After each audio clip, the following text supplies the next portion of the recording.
Auzubillahiminashaitanirrajim. Bismillahirrahmanirrahim. Assalamu alaikum. Jiayanu, Pachairagale, Ni hao, Chunashumme, Washmale, Ohio Gonzaimas, Guten Morgen, Hola, Boyo, Privyet, Kaifahal, Halishoma Chatore, Ahlan Wasal, Marhaba, Buna, Mucho Gracias, Wabi, Bhalli Kare Aya, Hosh Gal, and Ayo Sayo, Huyamora, Chivato, Chihal, Jot, Kalimera, Khairatan. And a very warm welcome to everybody who's tuned into PTV World and watching World this morning on a fine Thursday, cold morning over here in Islamabad.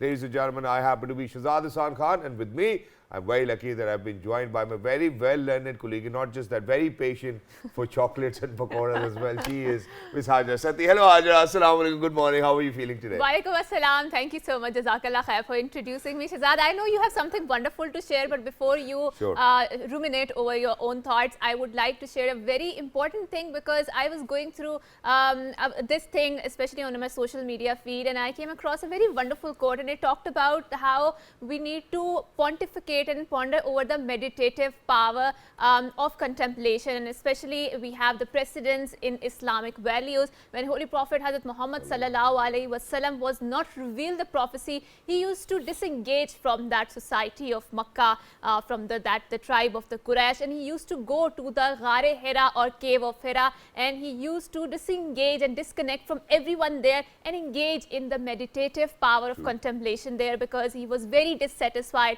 with what was happening in that society, and he had lots of empathy in his heart, he had lots of goodness in his heart, and we are all connected by our heart through Allah subhanahu wa ta'ala, through the greater cosmic web of Allah subhanahu wa ta'ala, and that is where he used to reconnect to his origin, to Allah subhanahu wa ta'ala, and that was very satisfying for him in that cave of Hira. And if we fast forward it to 21st century, we know that how fast things are going nowadays, especially with the digitalization, especially with our obsession with the social media, our obsession with how we are glued and we are mindlessly scrolling through our screens, and it does take a toll on our mental health. So it's important that you connect with the nature, it's important that you go through the meditation, and just if you go to any park there, if you go to just any horticulture or any place where you see the trees, where you see the grass, where you see the nature, just close your eyes for 5 to 10 minutes and observe your heartbeat, because it is very rewarding, and after a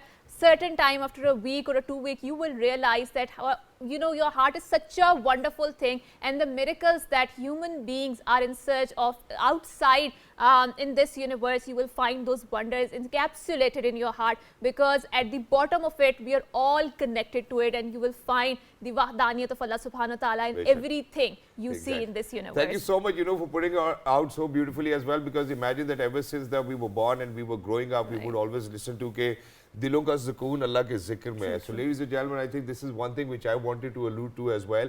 And imagine for anybody whose heart actually is at ease while he or she is talking about praising or praying Allah Almighty, that means that Allah Almighty loves you too as well. Now what I wanted to say was that this is that power of attraction. He would disassociate Prophet Muhammad sallallahu alaihi wasallam from the society, be by himself, meditate, because the prophecy wasn't revealed onto him. Now this is exactly what I wanted to say. Imagine that's we are thinking on the same lines. Great minds think alike. So imagine what happens is that when you run after butterflies, what will happen is that the butterflies will fly away. But if you're going to make a garden, imagine that the butterflies will come to you. So which means that when you focus on improving yourself, everything you want will come to you. So we attract things based on who we are. So please make sure that you attract rather than chase. I think that's a wonderful start to the show too. Attract and don't chase. That's a wonderful message. And I think one thing, because we keep reading this literature that is coming on, self-help literature or motivational literature, right? That's what I'm all about. Yes, I understand and recognize that. And you will find that a lot of people who are writing it out, they are writing, you need to trust the process, the universe is out there sending you signals. So obviously universe means Allah subhanahu wa ta'ala, because Allah subhanahu wa ta'ala is a greater cosmic web, and he is doing all of these things. And when they say, you need to trust the process, in Islamic terms, it means you need to have tawakkul. Tawakkul that Allah subhanahu wa ta'ala has figured out your entire life for you. So do not worry, have the gratitude, have the tashakkur in your heart, have the shukr in your heart, and make sure that Allah subhanahu wa ta'ala has, because he is Al-Razik, because he is Al-Hafiz, he is Al-Fatah, he opens the door for you, and he opens such a beautiful doors for you that you do not even and recognize, you know, from where your risk or where your abundance is coming from, right? Exactly. So it's all about the faith, Yes. ladies and gentlemen, and people who do that, you know, I think there's only one thing which you need to know, and that is that you need to trust the process. When we say manifestation, I think that's what we are alluding to most of the times as well. But wherever you are is actually the place where Allah wants you to be, and it's better for you. So please make sure that whichever state, condition or mindset you are in, you always are thanking Allah Almighty. Now there are other people who really want to have that raghbat with Allah Almighty. Now what they do is that Allah always tells us that, you know, okay, whatever, you know, you might not obey me, okay? So, you know, this is something that we need to understand as Muslims.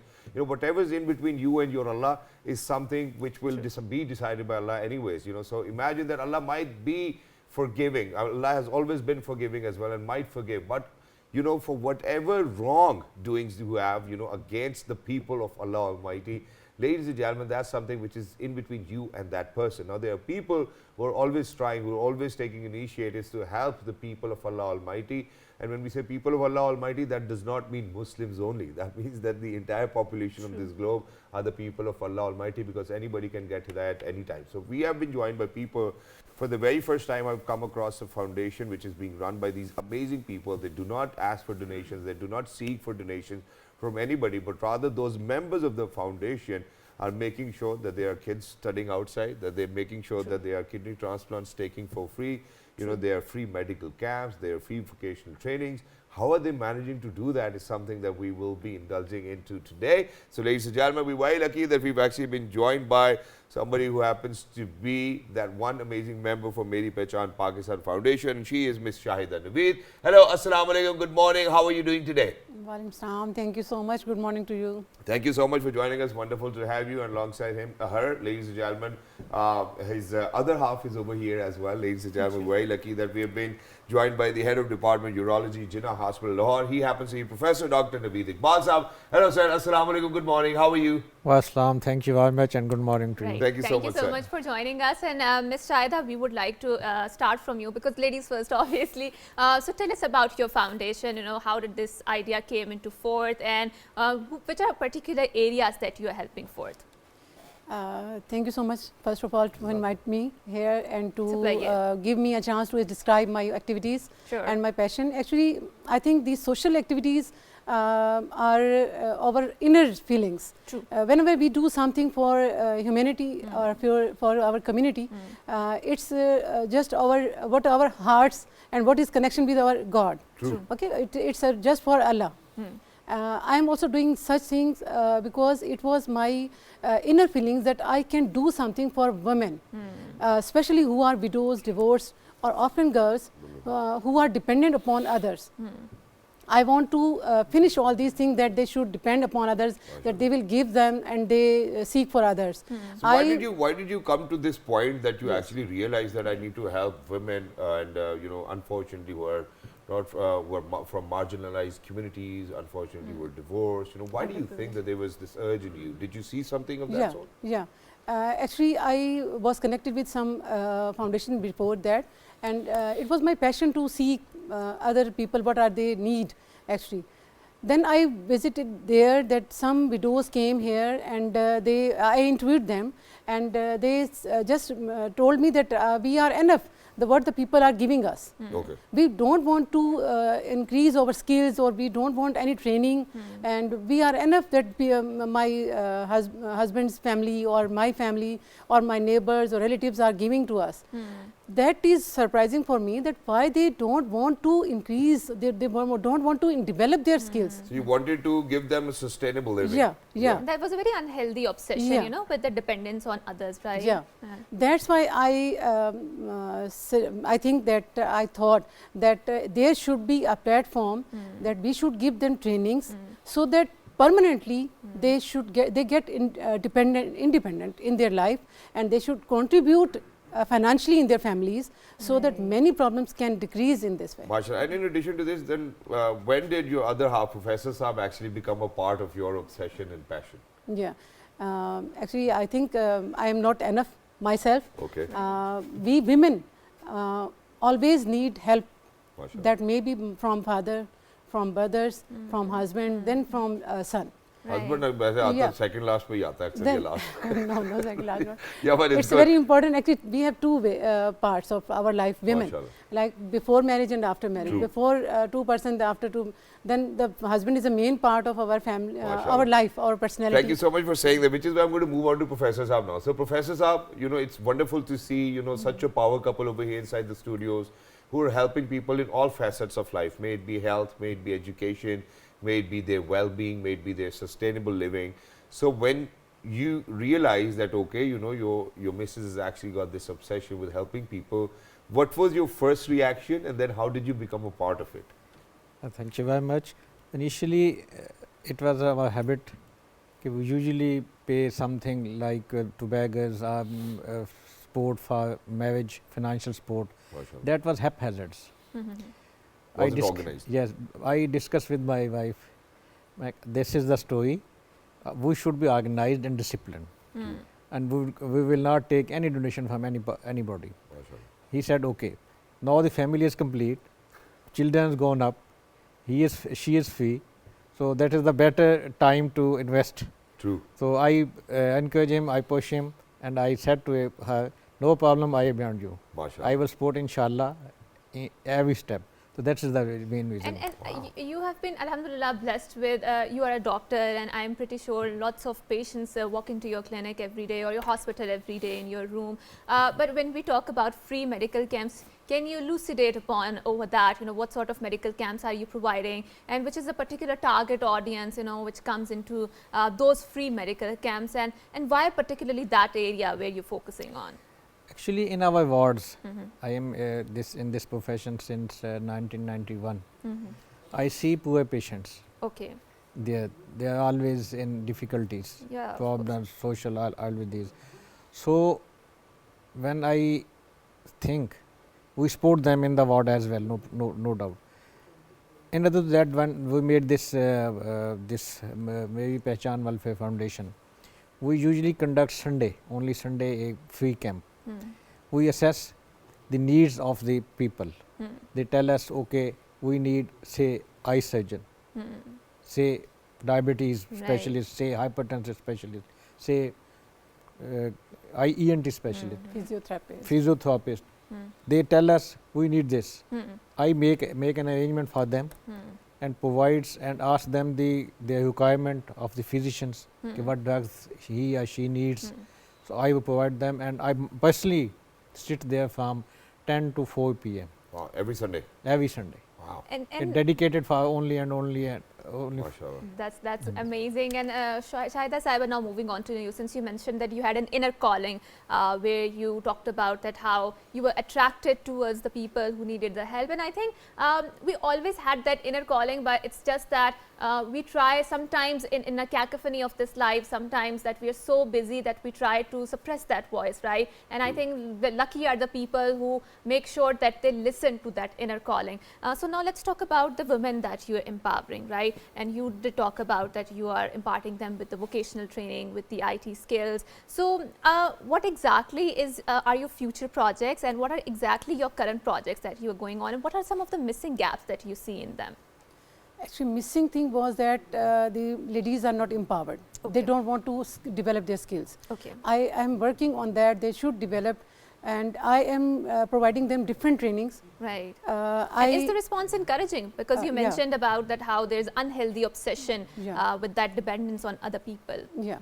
And they belong to like Jugis. Right. Yeah. The girls came from their place. I visited myself at their place. Right. That was so damaged and so unhealthy place that was, and we will do something more for them. Right. And they are getting training for vocational training, IT, where we teach them books. They are also teaching. And we're sharing images as well, so you can let us know that whether what's happening in these pictures, you know. So because I think that's our vocational training center probably where people come in for trainings. Yeah. So you can take us through. Sure, Continue, please. They are getting different trainings like IT. We provide them different beautician skills, right? Cooking, and I will also train them for driving, and each and everything. I think I believe that women should be empowered. They should be skilled in different areas. They can do each and every work they themselves. Right. I tell you one thing, that whenever it is happening for more than 1 month, that when I exit from my office, outside main road I saw a lady. Right. That the two kids are with her. Right. One, the son is in class 7, I think, and the girl is 3 or 4 years old. She is just sitting on the footpath. I stopped my car many times. I stopped her. Please don't do this. Please don't beg. Come to my office and get trained. Don't do this. Don't wait anything. Oh, yes. Don't wait others. They want the easy way out. She is not coming. Okay. Right. I stopped many times. I advise that I come in my car.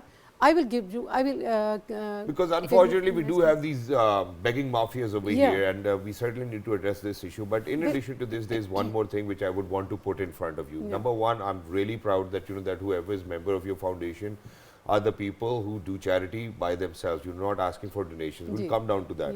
But imagine that everywhere in Pakistan, wherever you're driving, you would always see this banner ke Sham ka khana hamare dastarkhan par khaiye, you know, or that join us for dinner or something, and that too for free. It's good, Allah tells us to please make sure that you feed the people of Allah Almighty, and it's brilliant.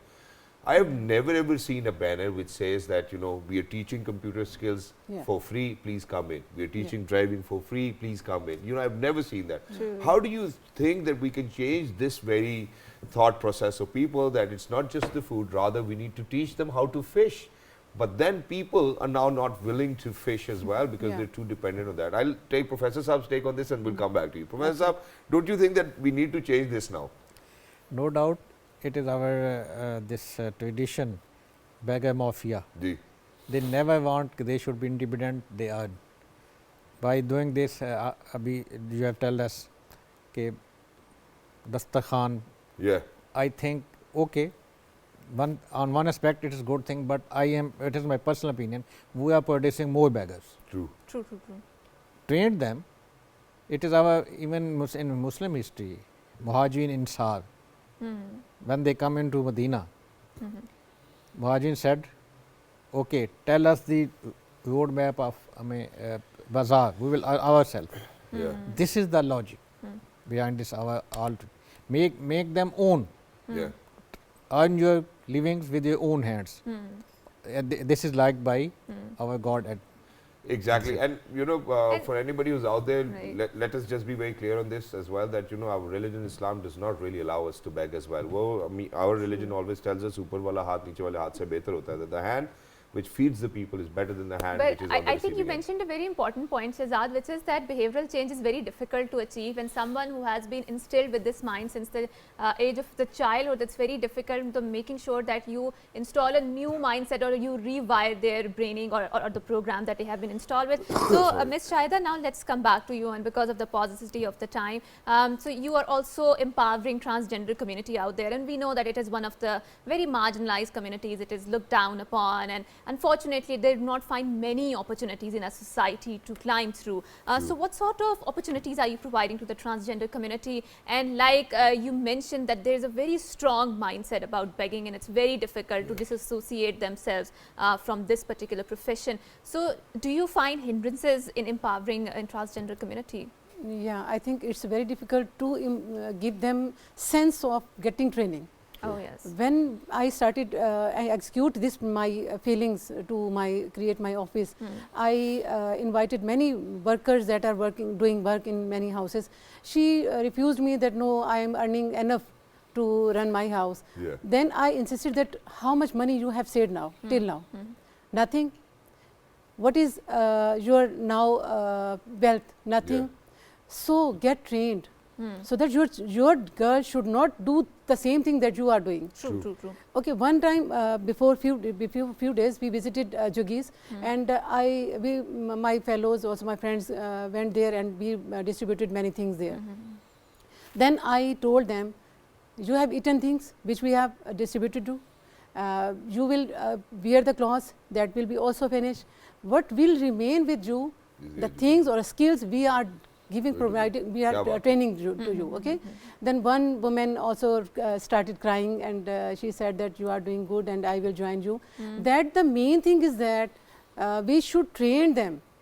regarding transgender, it's very difficult. If the simple public is very difficult, then transgenders is also very. Sometimes I get fear to stop them at signals. I get feared. I have an example over here as well. So imagine one of my friend actually happens to be a transgender in F11 Markaz, Islamabad. You know, we chit chat, we talk about things and whatnot. So every time I'm going to my gym or coming out, the transgender will be there. I'm not going to name them.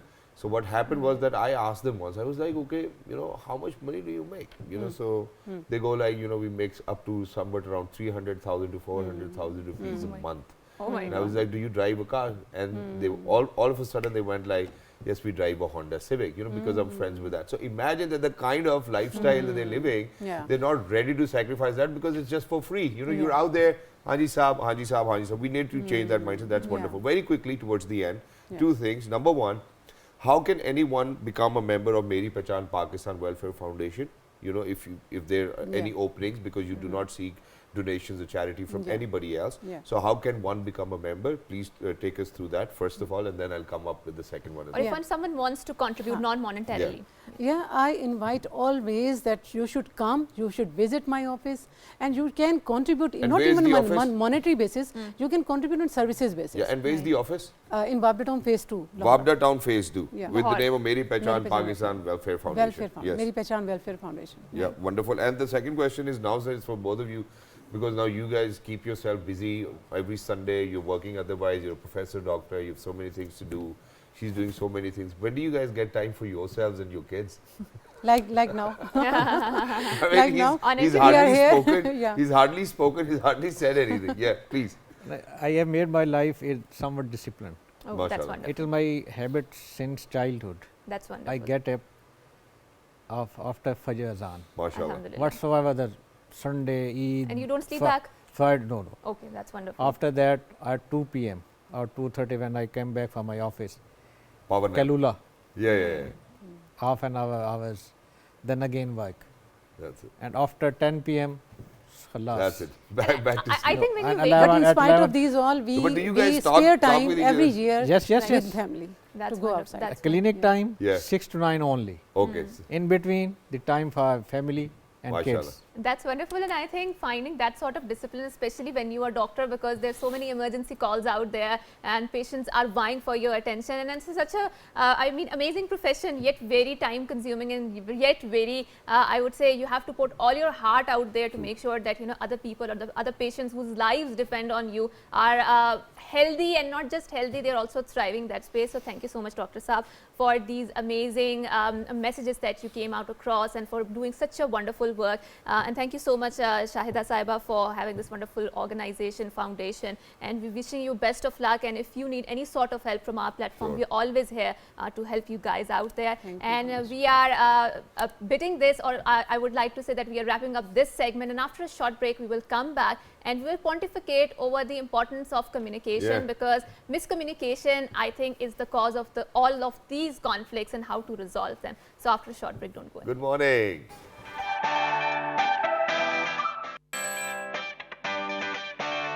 Welcome back. Thank you so much for staying tuned to PTV World. You watching World this morning today on a fine Thursday cold morning over here in Islamabad. Earlier we were in conversation with a couple who's actually a power couple, and they are helping a lot of people who live or are a part of the marginalized society. So may it be health, may it be education, may it be their well-being or sustainable living. They're working in every front, and our prayers go out for them. But there's this one question which I asked them towards the end, and that is that because you guys are so involved and busy with helping people, do you even get time for each other? And they said yes, that we are so disciplined that we always make sure that we sit down together and we talk about things. I think that's something which is very essential for any relationship to flourish. May it be your son-father relationship, may it be your siblings relationship, may it be your other half, may it be anybody, may it be your friends. Ladies and gentlemen, communication is the key. That's the question today. Does it really matter? Because I have a couple of friends, Hajra.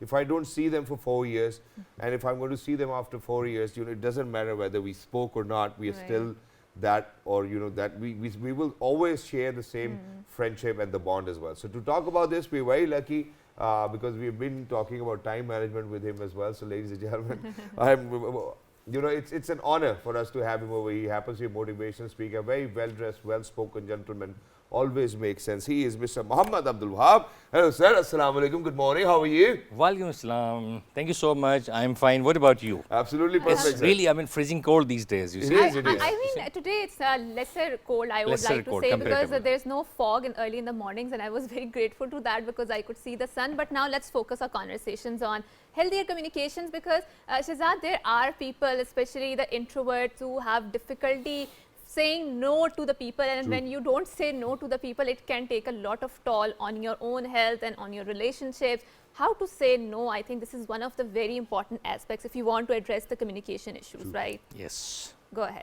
Okay. Thank you so much. I mean, I really appreciate you. You have selected a very good topic. Thank you. And before coming to your question, no, let me really start, because you know this is one of the most favorite topics of my list. Okay. Okay. Shehzad and Hajra, this society where we are living, this is characterized by sheer lack of communication. Oh yes, that's true. Either family level or street level or market level or provincial level or national level, we are really expert at non-communication. Yeah. You know why? Perhaps communication has to be taught as a subject right from the beginning. Not only that, but all literate sections of society and even non-literate who have just sort of awareness, they have to know it must be inculcated in their instincts perhaps that we cannot exist without communication. True. Communication is the key to our reasonable standard of life, at least. If we are best communicator, we can have perhaps the best life. We can have the most successful, most satisfactory, most contented society. Yeah. What is happening these days?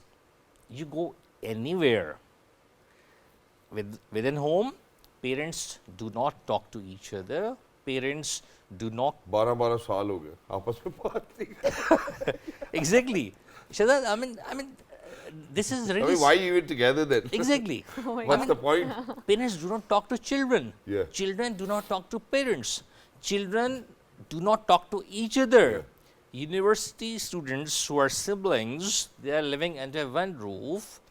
I mean, even if they are, for example, sharing a room, even then it has been observed, everybody is, I mean, stuck with mobile phones. Yeah. You know, so basically what is happening, because there is lack of communication, we are not getting even our basic problems solved. It's human nature. And when you talk about getting our basic problem solved, I think it has a lot to do with our emotional regulation and how we are unable to regulate our emotions and how we always demonize our emotions. So for example, some of the emotions like anger, like resentment, like frustration, they're always a signals from your body, and they are telling you something that something is not right and you need to put it right out there, right? And why are we unable to read those signals as our coaches, right? Because your body is very intelligent. It always knows what is wrong, and why don't we see that intuition within us? Ajay, How to hone that? Let me ask you a question. Sure. There is a day when you are really feeling angry, you are feeling frustrated, you are feeling disappointed, When I right? didn't get the chocolates, yeah. So that's normal thing now. I don't feel anything about it. If you're having all those bad emotions which have brought you really down, what will you do? So I usually journal and I try to find the patterns within myself. So what is wrong? You know, what are my emotional triggers? And when I find those patterns, and I even do the dream journaling. So after I wake up, the first thing that I do is write my dream in my diary, and I try to make sense of that, right? And I see a lot of patterns, and I see a lot of signals and a lot of signs that universe is sending out to me, or Allah is trying to communicate to me. And that is how I regulate it. And I try to sit with my discomfort. I don't escape from that. And this is the new thing that I learned, and that is helping me a lot. And it's great because of the fact that imagine that every night I've been waking up and I've been spitting to my left hand side because I'm not getting any dreams, I think, rather nightmare. We always, Shehzad, we always get that, but we forget it because we are so busy. And So Shehzad, whenever you wake up, if just I write it down. ask you about the same, what will be your strategy to cope with that sort of stress or disappointment sort of thing. So if there's something which is bothering me about somebody, and you know, I might feel that I'm shy, and I shouldn't talk about it. Right. I would always sit down with that person. I will talk it out. You're right. And you know, so every time, you know, may it be with my daughter, may it be with my wife, may it be with my father, friends, I will make sure that I'll make them to sit down and talk it to. Absolutely correct. In your case, I mean, you have really studied how to cope quite scientifically. You know, perhaps 1% people in Pakistan might be practicing that philosophy, but 99% are practicing your philosophy. Basically, what happens? We do not communicate to our Creator. If in morning you start your day with communication to your Lord, Lord, I am humble, I am helpless, I am down, I am nothing. You are going to protect me the whole day. You are going to safeguard me. You are going to help me out.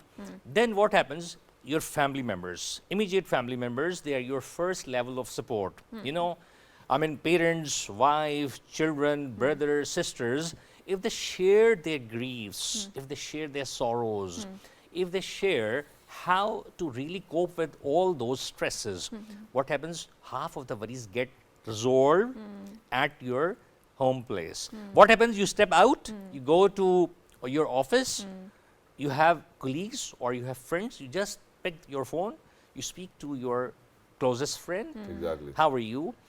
Believe me, I mean, if you are confronted with worst sort of stress, 10 minutes conversation with your beloved friend really eases you. And not just that, you know, I have a witness to that, because I bear witness to this, and there's a reason why. So imagine that, you know, every time that I'm in Lahore, I would sit down with my childhood buddies.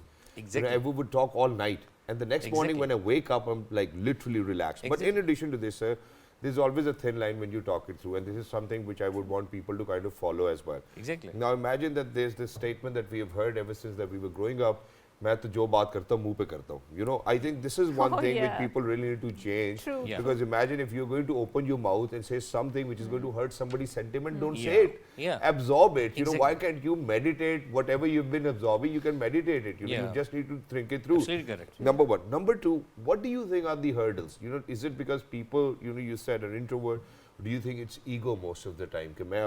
Why should I talk to him or her? Yeah, you are absolutely correct. I mean, but you know, in my personal opinion, the way I have assessed our society, we have perhaps forgotten how to smile. We have forgotten the basic skills of life. The basic skills of life are keep happy yourself and make others happy. With your notions, with your statements, with your gestures. I mean, wherever you are, for example, you leave your home and you see a neighbor, right? The first basic moral responsibility is to keep a smile, and with that smile, just wave him. What will happen? It will trigger positivity in him. Are you sure? Is it always the positivity? No, it's not. It's not, because, you know, I've lived through it as well myself. So imagine every time, alhamdulillah, I always make sure, because it's a sunnah as well, that whoever, for example, if I'm walking into a place, a restaurant, wherever, I would always be, I try that I'm always the first person to say Assalamu alaikum. Exactly. Now imagine what happens is that as soon as it's men, you know, you would always get an answer. You know, some will answer, some will no. But as soon as it's a lady, you do not expect an answer. Exactly. You like Assalamu alaikum. Because, you know, imagine that, you know, I am going to cross paths with this lady, I'm going to the gym, the lift opens up, I'm like Assalamu alaikum. If you're in Europe, Canada or US, I mean, there's something different, but you have social boundaries in Pakistan, so better avoid that. No, but I have to say, it might add to your stress, you know. That's just like a habit. And in addition to this, now what happens is that I do believe that men and women, you know, how we think emotionally is something that certainly do separate us. True. Now imagine with communication, what happens is that, you know, if me and you are talking about something, you know, and we agreed upon something, we will stick to that, right? Exactly. And if any one of us is not going to abide by it, you know, he will feel responsible. But with women, it's different. Specifically, you know, if I'm to talk about, you know, how I am with my wife, we're going to talk about something, because I believe talking is important. 30 seconds will pass by, and she's doing the same thing. Or probably, I don't know, you know, it can be me as well. But, you know, why do you think it is important that when you communicate about something, you need to stick to it?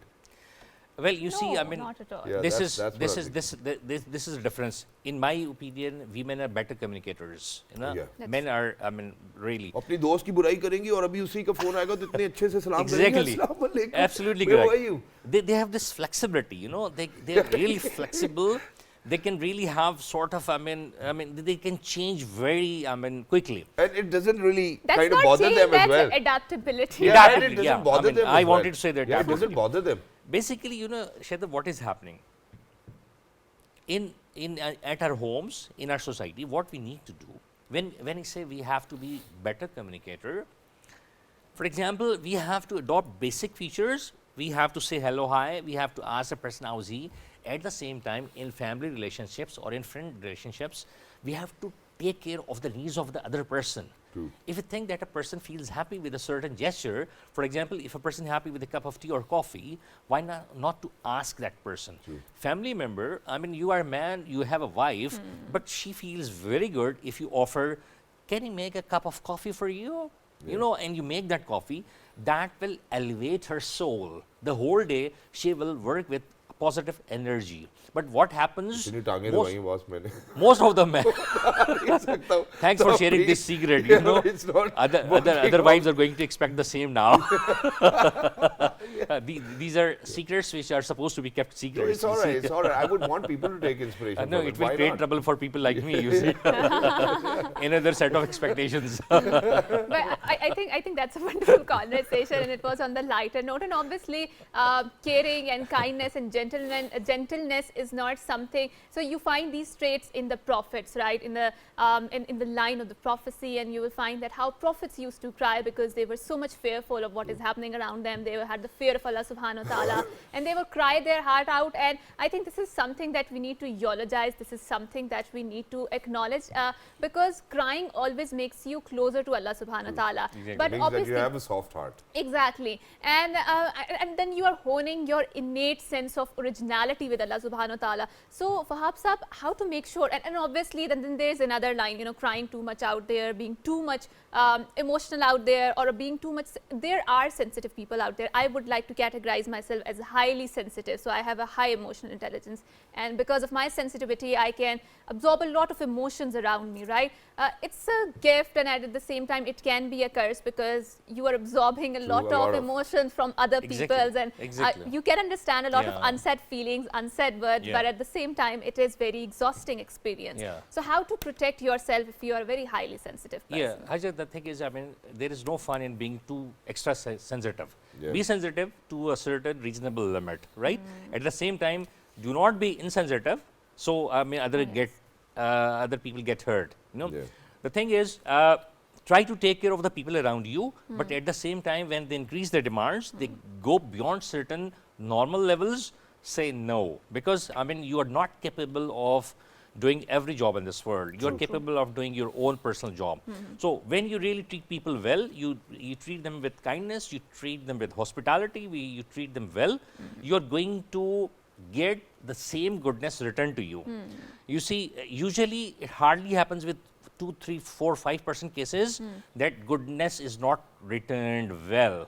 Otherwise, most of the people, at the same time, basically what we have to always find way to come back to you, whatever the kindness and the love that you're spreading in this universe, right? At the same time, what we have to do, we have to be good communicators. For example, I will just give you 2 examples, and they will explain basically what our roles are supposed to be in this world. And while you are sharing this, please do let us know that do you think that whenever you're communicating, it needs to be logical or it can be hypothetical as well? You know? I mean, it's really not necessary. You cannot be logical all the time. Obviously.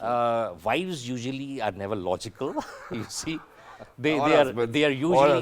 are usually emotional. So, but then husbands are supposed to be logical. I think you need to trust your emotions because they're always telling you something, and there's nothing wrong in that. There's nothing wrong. No. I have no objection with due respect to all women, to all wives. They are doing great. They are, I mean, great ladies. They are, I mean, doing a lot. They're sacrificing. I'm glad that you are talking very politically correct, sir. But I think one of the things that you said in between the lines, and that was very subtle and a beautiful message is that how we need to nourish ourselves and how we need to love ourselves. And when you love yourself truly, you are connected to your higher self, which is connected to Allah subhanahu wa ta'ala. And there's a difference between the self-love, there's a difference between loving yourself and also when you worship yourself. So that is when you are connected to your lower self. So make sure that आप अपने आप को पूजा ना करें, आप अपने आप से प्यार करें. Exactly. I want to give an example. Sure. I went to 2 shops, all right? One was in Islamabad and one was some other place. I went to a shop and I asked him, I want to buy a dress shirt. He said, okay, no problem. What type of shirt do you want? With a collar or without? I said, with collar. Then he said, what's your collar? I said, this one. What type of color do you like? I said, this color. Do you want in checks or lining or a plain? I said, plain. Then he asked me another 5 or 6 very stupid questions. And after almost 10 minutes, he just boiled me up and he brought a shirt and said, sir, so I was expecting that he has just started with the shirt and he will be bringing at least a dozen more shirts. And he was standing, I was standing, and I was just controlling my temper that I shouldn't be burst out, you know. So after another 5 minutes, he asked me, sir, should I pack it for you? And then I told him that, look, man, I mean, you're just showing me one shirt and you haven't asked me whether I liked it or not. Whether I mean, asked all the questions, but then I went to the other shop. You know, I went to the other shop. I need a shirt. I said, okay, no problem. He sensed whether it was. He sensed what I was wearing, and just within seconds, he sensed my personality, whatever it was. Within next 1 minute, he had placed 25 shirts in front of me, and he was trying to even open them out. And he said, please don't open, let me have a look, then open it out. And then he just almost spoke like for 5 minutes, which really satisfied me, and I thought I was in front of the best salesman on earth. And how many shirts did you buy? I had bought 2 shirts. MashaAllah. You so see, from 1 you went on to 2 now. you see. So the thing is, why this person was successful? Because he was continuously communicating in my favor. He was keeping very, I mean, jolly sort of thing. He was giving me respect as well. At the same time, he was continuously offering that he could reduce the price. At the same time, he was giving me different packages. Everything you wanted. Exactly. So, I mean, within 10 minutes, he really made me a fan. Whereas the other guy, I went to him perhaps almost 25 years ago, and I never wanted to see him again. You see, this happens with our relationships. So the right communication, communication. If we communicate whatever level we are, if we have an SHO, if that SHO speaks up with the complainants with a smiling face and he listens to them, he's going to win hearts. But basically what we do, we really make people enemies. People meet us once, a while, and then they never want to meet. Exactly, and it's because of the right communication as well. And very quickly, because we have to wrap it up, but sir, thank you so much for My pleasure. ending on this note as well. That right communication will always matter and will lead you towards the right direction. So imagine that there was this boy, 4 or 5 years old, lost in a festival. I was hosting it, came up on the stage, and I asked, how does your mama call your baba? You know, because if you want to call your baba, and he said John. And I loved every bit of it, that if this is something that which kids will learn, I think in future, they will know how to kind of respect and call out for their other halves as well. And that's the main, unfortunate problem over here, or most discussed problem over here. And in addition to this, you know, where you said that we really need to be connected with Allah Almighty. Ladies and gentlemen, if you are good to people of Allah, it's because of the fact that you want Allah to give that reward. You know, you do not want people to, you know, treat you the same way. If you're going to keep at it, you will see, you know, how Allah will actually give you immense respect, not just over here in this world, but in the world hereafter. And as well. I think one of the things, if you talk about having a good communication, is having a honest communication, inner conversation with yourself. Because if you are not honest with yourself, you're not going to be honest with people around you, or the things around you, and the interaction around you. And honest communication, honestly speaking, is not an easy process, but it requires a lot of difficult questions to answer, and it requires a confrontation with yourself and challenging a lot of beliefs that, and sometimes self-limiting beliefs that you're holding. So make sure that you, but if you, I mean, overcome that discomfort, I think you are going to have a bountiful life ahead. So make sure that you're a good communicator. So with that, we are bidding you farewell. Allah Hafiz. Until next time, it's a goodbye. It's a good morning. Have a great day.